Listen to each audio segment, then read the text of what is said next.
some of the history prior to the gas boom that always thrilled me when I was a kid riding my bicycle around town was that if you go up First Street, which when I was a kid we called Cement Street, that was actually slated as to be the main street or the downtown street, and that's where all the business was in the 1830s, the 1840s, everything prior to the railroad coming through.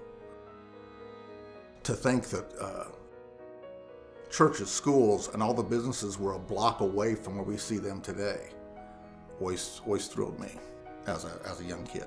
Something that kind of I learned about recently that I didn't know is there was a building that used to stand here in town down on State Street, kind of across from the McCormick building, and it was a general store.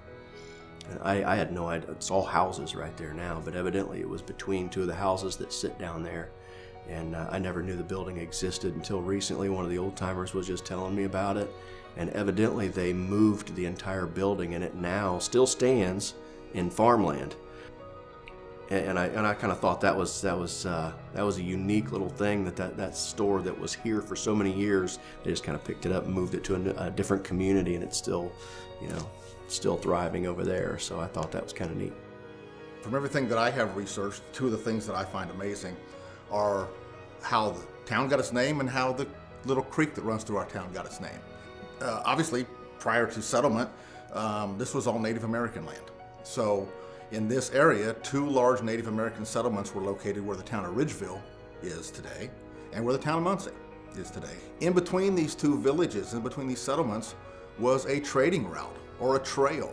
And that today is State Road 28 and State Road 67. You can follow it right from Ridgeville, right through Albany, up Granville Avenue, and right to the Minnetrista Center. So halfway between those two settlements is Halfway Creek, right here in Albany. So this was the point where they would stop and take their noon meal, water their stock, rest before going on about their trail. There was, I think it was early in the 1800s, there was an actual battle down here by Halfway Creek. One of the commanding officers for the United States Army was killed down there in a battle with the Native Americans there. And then shortly after that is when this area was settled. And then by the 1820s, there was more people here.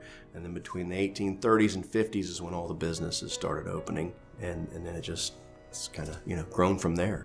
Now we know in the 1830s, there were always some cabins here coming in from Ohio because up State Road 1, which was the military highway between Fort Washington, which is now Cincinnati, and Fort Miami, which is now Fort Wayne, is today State Road 1. And that would have been really the only real road to travel in this area.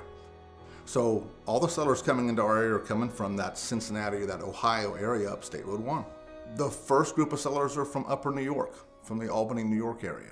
The second group of settlers come in from Connecticut a few years later. So history tells us that New York was originally New Amsterdam. It was a Dutch settlement, and their capital, Albany, was Fort Orange, named for William of Orange. So when the English came in and kind of pushed the Dutch out into Pennsylvania, they renamed everything. New Amsterdam became New York. Fort Orange, for William of Orange, now becomes named for the Duke of Albany.